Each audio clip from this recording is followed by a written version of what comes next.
Hey, how's everybody doing? I just wanted to do one more video on the wood gas stoves before I took them home and burned them. Really simple to make. You don't have to use the containers. You found two things that fit inside of each other, and the drill bits that Brad was talking about, they work great. One thing I found out, I just cut the top of the package, and you can open it and pull them out, and it's a good way to store them.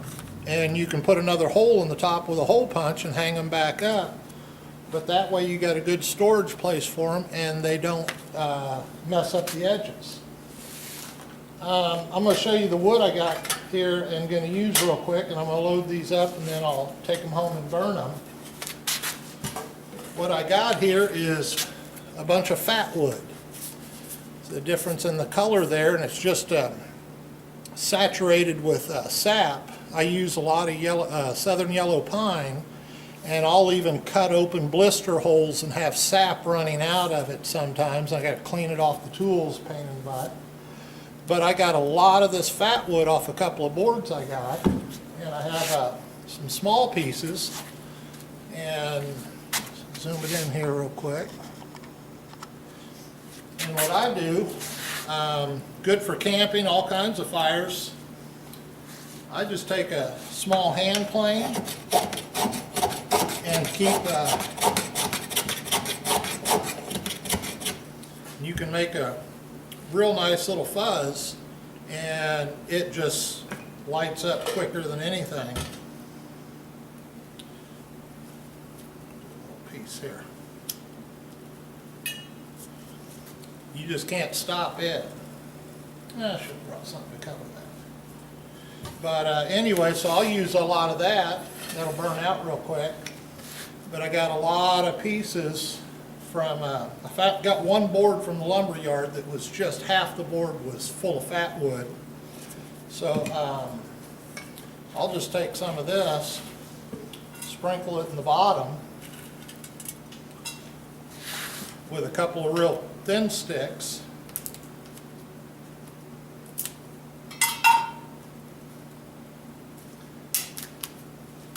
Then I just have little cutoffs of all different sizes, and I'm just gonna put it there, and I'll take this home and just do a little short one on lighting it. But this stuff works really good for starting little fires, getting the little tins, the Altoid tins. Another thing is throw these in the fire and burn all the paint off of them, and they look really good. These are just some new ones that I have that I'm going to fill these up here in a minute, and then I'll have a little supply at the house. And I also have a lot of extra sawdust, and I saw this on YouTube, a little sawdust rocket stove. That I'll light that for you and show you how that burns. I've used this one several times at home, but I literally have dozens of big trash bags full of this sawdust. So I'll show on the video on that. But anyway, that's about it. Like I say, I got all the wood I need. Now I don't have to pay the guy to haul it off. I got a horse ranch that comes and gets my sawdust now, and before I was filling up my dumpster every couple of weeks with sawdust. Now I don't have to do that.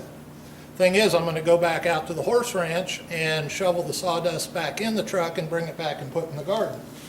So big circle there. So anyway, thanks a lot. I'll try to do the second half of this video of me burning them at the house. So thanks a lot.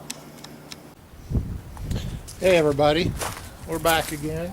I'm at home and it's about 25 degrees, and I'm going to go ahead and just light these, but I am not going to be doing any cooking in 25 degrees. So, got these ready at the shop. I'm just going to go ahead and light everything just for the fun of it. It's cold out and the fire won't hurt. See if the pick will do it.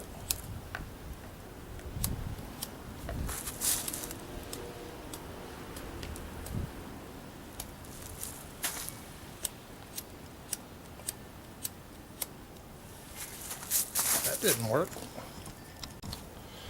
Hey, we're back again. We're lighting up these wood gas stoves.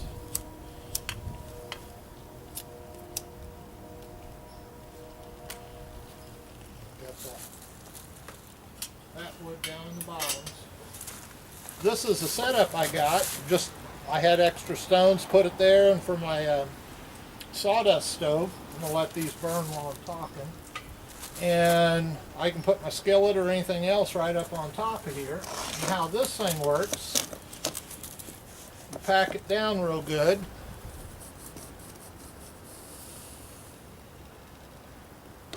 Put the upper out. Pull the lower out. And that leaves a void down in it. I got this cut. Fits right over real nicely. And with this burning, I don't need that big of a piece.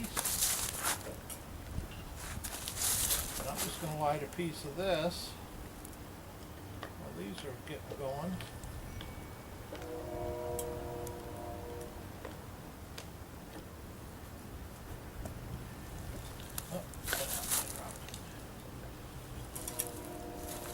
Fire never hurt nobody. It's the burning. I'll slide this down under here. And again, that doesn't take much to light.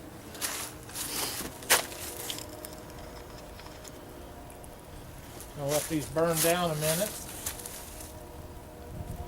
I can already see around the holes on the top where the flames are coming through.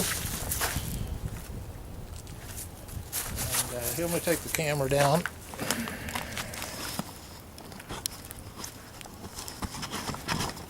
Look right down in it. The sawdust will run for, I can cook on it for about an hour and a half.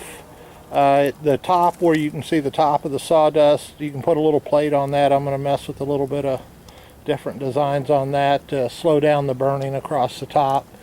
Oh, there you can see the gasifying. Oh yeah, that one, look at that one. Just coming right out like a bejiggers. Got a box of little chunks of wood over here. And, you know, just little chunks. I got hundreds of them throughout the year. Been putting them in boxes. And this one, again, that one's going real good. I got not a heavy wind out here, but it's blowing a little bit. Heck, that started right off. Then I'll rig up something under here. This isn't a permanent thing. I plan on redoing all this railroad tie and doing all built-in stone and do benches and outdoor kitchen and patio up there, so on and so forth. But I say this sawdust, it just burns forever. It's right there. I don't have to touch it for at least an hour and a half. And the other ones are, you can really see that gasifying out. I'll be experimenting with it, and you know, I got a whole bunch of big cast iron skillets and pots and stuff that I can set up a system like this and do a lot of cooking. This is my stacked brick rocket stove.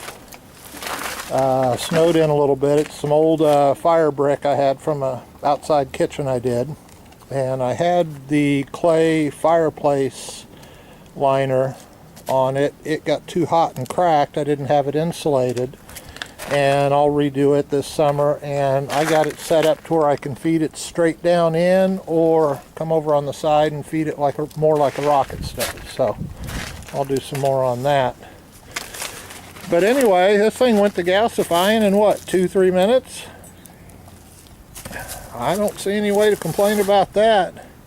Like I said, I'm using just all my scrap wood. I don't think I'll ever throw another piece of wood away. And these are my observers.